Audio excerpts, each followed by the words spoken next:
A short podcast about AIPAC America takes and Israel. every single that they can. Freshman member of Congress, their first year in Congress, they take them on a very special trip to Israel in August. August is our recess. It's our month-long district work period. That's Dems and Republicans, or just Republicans? They take both of them. Oh. Yes, and they invite pretty much everyone, to my knowledge. So they take them on this trip to Israel. I guess they go on tours all around. I didn't go, so I don't know what they do there. But they take them on tours, like the pictures we've seen recently of the speaker and other members of Congress at the Wailing Wall. They've all gone. They've all gone. You see them all.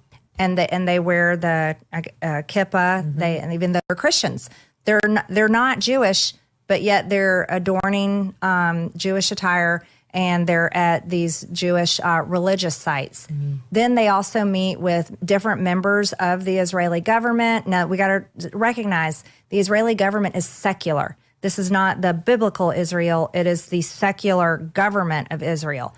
And so they meet with their members of all throughout their government, and the prime minister, Benjamin Netanyahu, meets with them. And so they've done that trip already this month. The new freshmen and members of our leadership all went and they did that trip.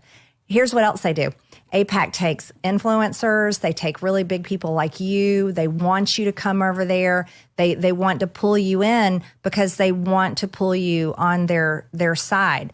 And why is that? Okay, for members of Congress, every single year, annually, Israel receives, and we have to vote on it, it's a yes or no vote, $3.8 billion in funding for Israel.